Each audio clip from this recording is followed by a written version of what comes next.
Good morning, Anarchy. How are you doing? How are you holding up? We are at Wednesday of the last full week of June. We are over halfway mark through this year. Holy cow. It is just flown right by. Of course, it's been chock full of entertainment, that's for sure. Alright, we are going to be talking about this book. Now, I've been reviewing it. I've had to do like one a month, one section a month to review because it's quite detailed, and I honestly think it's a must read. Let me just put it like that. This whole section started out with a lot of potential. It really did. But they proved, and you'll see why at the end, that George Carlin was right. The planet is fine, the people are fucked. And you're going to see why. It goes into, let's see, the coronavirus and the environment, going into nature and zoonotic diseases. Here's the deal. These illnesses, they don't just show up, okay? They don't just show up. They are put out there for a reason by the most sadist, satanic individuals on earth. During the 1990s, I watched as numerous forests in the Amazon was destroyed. I never understood why. I didn't question it either. I didn't really think about it. I didn't know that there was a grander scheme, a bigger plan here. Well, 20 years later, I do know. There is a major plan here. It's just 30 years later. Anyway, there's a major plan here going on.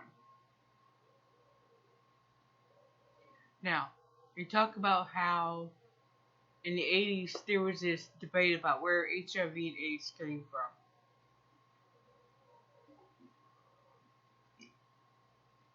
And there still is. There are certain individuals who have taken credit for it, Club of Rome, but they still won't admit to the general public that they were behind it. But no, they're going to blame monkeys in Africa instead and call it a zoonotic disease. Here's the deal. We have arrogantly built into habitats that were already, in use by wild animals. Bears, wolves, moose. There's nothing scarier in Alaska than an angry moose, apparently.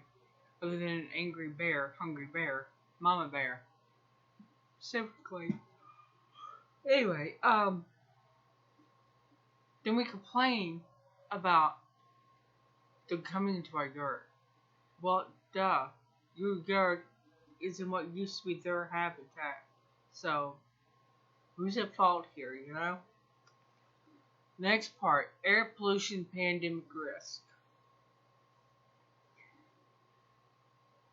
During the 90s, China started having their citizens wear masks because the air pollution was horrific. Kind of like the air pollution in Los Angeles. And then, for whatever reason, America decides every house needs an SUV. They all need an SUV. Everyone needs one. They need an RV, boat, one of these recreational little jet things. They need everything short of a lunar exploration vehicle. But the main thing was an SUV, and every driveway. Those SUVs come with a huge price too, both financially and environmentally.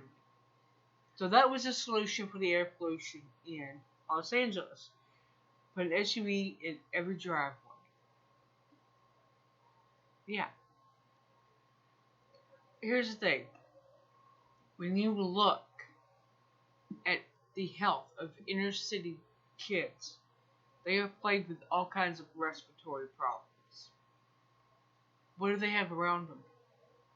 Roads galore, buildings, and brick and concrete. They are concrete in abundance.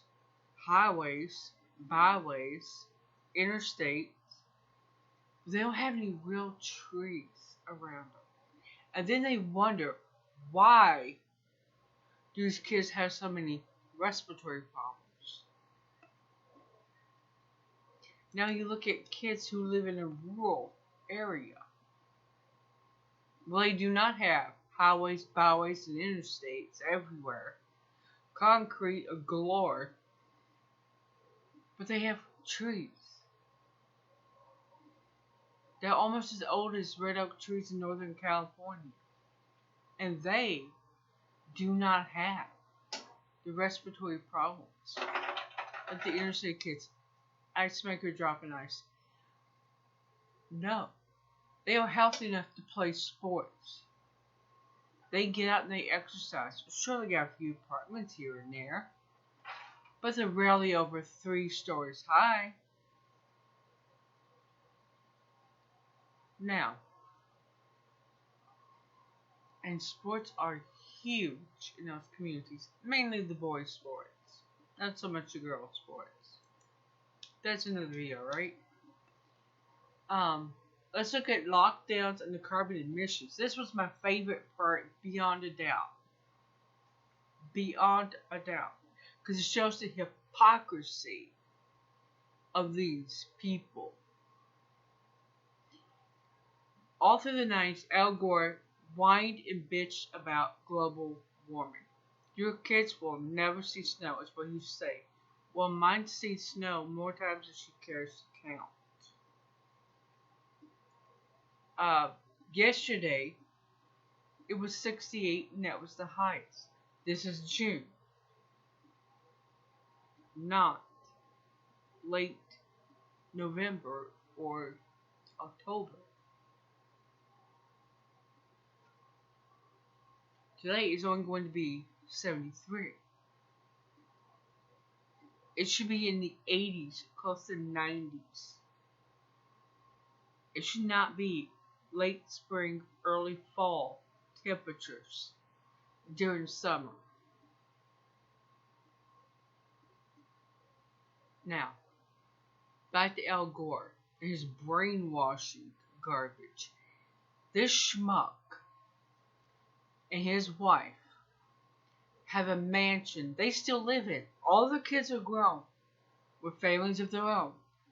So, balances and purposes, they don't really need that mansion.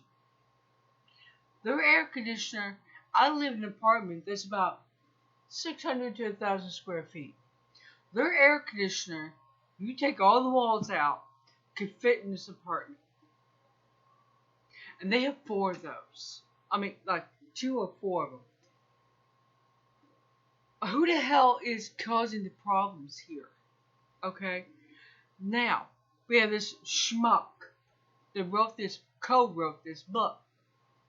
Klaus Schwab. He's a stereotypical elitist with 100 different modes of transportation. Then he has the audacity to lecture us about emissions. To top off this section, he uses a phrase that Rachel Ray coined back in the 2000s when she first started on Food Network, a staycation, where you stay in your home, but you go to little things around you.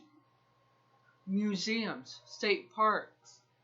Michigan has Frankenmuth, a city north of here. It's got German roots, and that's a tourist attraction. A little pricey, but keep your money local. I'm all for that. The fact that this schmuck has a nerve, they have the audacity to come out and blame you and me for the emissions when they are living like kings, putting out more emissions you and I will in a decade. The gas goes in the jets. Moving on. Alright, the impact of the pandemic on the climate and other environmental policies. Here we go, some more whining. They are worried that the policies to go solar and wind will be sidelined compared to the pandemic. Well, scamdemic, more of. Oh yes, there's a new variant. Oh my god, grab your mask, put your head between your legs, and then shove your head up your ass, if you believe that one. Yes, we could be better stewards to land. We could be, without a doubt. God gave us this beautiful earth, and what have we done with it? Not anything very good. Yeah, yes, I'm all for moving away from fossil fuels, not just because it keeps these greedy oligarchs going, but it would be better for the environment, without a doubt. Geothermal, to me, is the answer. You have a set amount of liquid that you use, and it circulates. It just continually circulates. Now here's something to think about. The newer generation will heat, cool, and power your home. The first generation would only power your home. Now they're up to doing all three. Definitely, without a doubt, they should be on every home.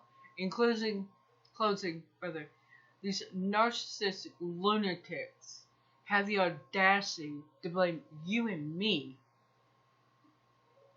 for the environmental problems when they have mansions with air conditioners the size of a small apartment on their mansions, and sometimes there's only 2 of them, and they'll have some house staff, maybe 2 or 3 that live. They'll have a couple rooms set aside with the overnight staff. Who's the problem here? But they say we are the problem.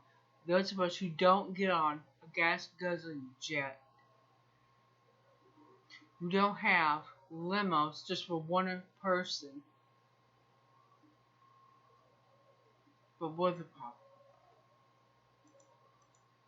Alright guys, I'm gonna stop here. I actually went on longer than I planned to, but hey, that's just the way it goes.